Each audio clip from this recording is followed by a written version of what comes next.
আসসালামু আলাইকুম, শাকিস kitchen and ব্লগসে সবাইকে স্বাগতম। চলে এলাম নতুন একটি রেসিপি নিয়ে। আজ আপনাদের সাথে শেয়ার করব ভাপা কই মাছ। এই কই মাছের রান্নাটা যে এতটাই মজার, চলুন দেখে নিই কী করে রান্না করলাম। প্রথমে এখানে আমি 4টি কই মাছ খুব ভালো করে কেটে ধুয়ে পানি ঝরিয়ে নিয়েছি। তারপর কই মাছটাকে খুব ভালো করে ম্যারিনেট করে নিব 10 থেকে 15 মিনিটের জন্য। এর জন্য এখানে লেবুর রস মাখিয়ে নিব। প্রথমে যতটা সম্ভব লেবুর রস মাখিয়ে তারপর এখানে অ্যাড করে দিব হাফ চা চামচ পরিমাণ হলুদের গুঁড়া, হাফ চা চামচ পরিমাণ লাল মরিচের গুঁড়া, সাথে অ্যাড করে দিব স্বাদ অনুযায়ী লবণ। খুব বেশি লবণের প্রয়োজন নেই, মাছটা মাখাতে যতটুকু প্রয়োজন ঠিক ততটুকুই। তারপর এটাকে খুব ভালো করে হাত দিয়ে মাখিয়ে ম্যারিনেট করে এক সাইড করে রেখে দেব।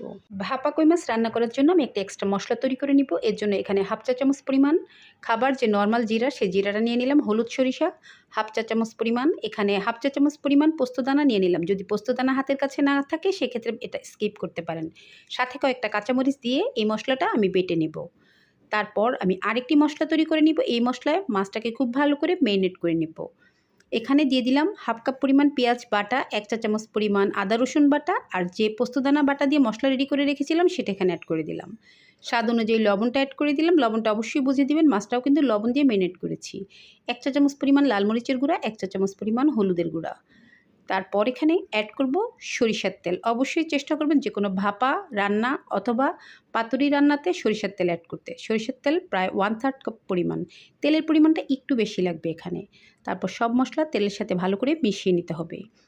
এখানে বাটা পেঁয়াজটা দিয়ে করলে এর মশলাটার গ্রেভিটা খুবই ইয়ামি হয় আর দেখতেও ভালো লাগে।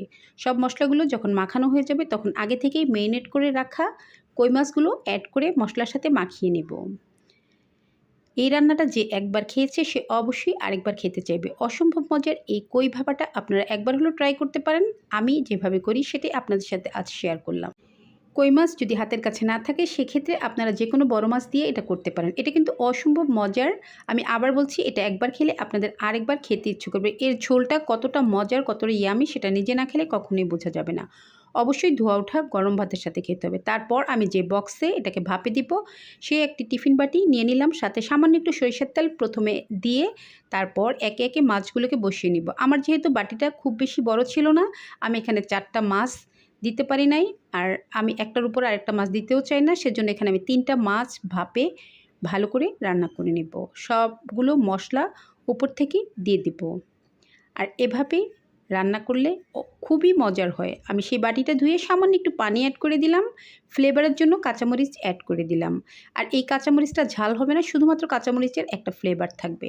তারপর খুব ভালো করে বাটিটা ঘুরিয়ে আমি মশলাগুলো মাছের সাথে মিশিয়ে নিলাম এবং পুরো বাটিতেই লেগে গেল। সবশেষে উপর থেকে আরেকটু সরিষার তেল দিয়ে সামান্য একটু ধনিয়া পাতা অ্যাড করে দিলাম। মাছটা একটু হালকা করে নিব যাতে নিচেও মশলাটা থাকে। দেখুন দেখতে এখনই কতটা লোভনীয় লাগছে। যদি ধনিয়া পাতা কেউ পছন্দ না করেন সেক্ষেত্রে স্কিপ করতে পারেন। তারপর বাটিটা ঢাকনা আটকে দিব। চলে যাব সরাসরি চুলায়। চুলায় একটি পাতিল বসিয়ে এখানে একটা স্ট্যান্ড বসিয়ে দিয়েছি। স্ট্যান্ডের সমান সমান পানি অ্যাড করে দিয়েছি। তারপর বাটিটা বসিয়ে দিলাম। এখন বাটিটা বসানোর পর ঢাকনা দিয়ে দিব। যদি ঢাকনায় কোনো ছিদ্র থাকে সেটা কিন্তু অবশ্যই বন্ধ করে দিতে হবে, তাহলেই ভাপটা ঠিক মতো লাগবে। আমি একটি কাঁচামরিচ দিয়ে ঢাকনার ছিদ্রটা বন্ধ করে দিলাম। 20 থেকে 25 মিনিটের মধ্যে আমার রান্নাটা কমপ্লিট হয়ে যাবে। আর অবশ্যই চুলার আঁচটা কিন্তু মিডিয়াম থাকবে। দেখুন কেমন হয়েছে, মাশাআল্লাহ দেখতে অনেক কালারফুল হয়েছে। আমি কিন্তু এর মাঝে ঢাকনাটা খুলে দেখিনি কেমন হয়েছে, এখন প্রথম খুলে আপনাদের সামনে শেয়ার করলাম। মাছগুলো একদম সফট হয়ে গিয়েছে আর ঝোলটা কতটা সুন্দর আর কতটা ইয়ামি হয়েছে সেটা কিন্তু দেখেই বোঝা যাচ্ছে। বাঙালি যদি এটার অরিজিনাল টেস্ট পেতে চায় তাহলে অবশ্যই ধোয়া ওঠা গরম ভাতের সাথে রান্নাটা করার সাথে সাথে খেতে হবে, তাহলেই বুঝবেন এর ফ্লেভার অথেন্টিক কি টেস্ট সেটা অবশ্যই আপনারা বুঝবেন। আর ঝোলটা দেখুন মাশাআল্লাহ কতটা ঘন হয়েছে, আর গ্রেভিটা দেখলেই খেতে ইচ্ছা করে এইরকম। ধোয়া ওঠা গরম ভাতের সাথে খেতে চেষ্টা করতে হবে। আর গরম ভাত ছাড়া কিন্তু এটার খুব বেশি টেস্ট আপনি পাবেন না। অরিজিনাল অথেন্টিক টেস্ট পেতে চাইলে অবশ্যই আপনাকে চুলা থেকে নামানো মাত্রই গরম ভাতের সাথে এটা খেয়ে দেখবেন কতটা মজার। এরকম দেশীয় অনেক রান্না আমার চ্যানেল আছে, আপনারা দেখতে চাইলে অবশ্যই আমি ডেসক্রিপশন বক্সে কিছু লিঙ্ক অ্যাড করে দেব। যদি আমার আজকের এই ভাপা কই মাছ রেসিপি আপনাদের কাছে একটুও ভালো লেগে থাকে please like, comments and share করে দিবেন, সাবস্ক্রাইব করে দিবেন এবং পাশে থাকা বেল আইকনটি ক্লিক করে দিবেন। সবাই ভালো থাকবেন, ধন্যবাদ।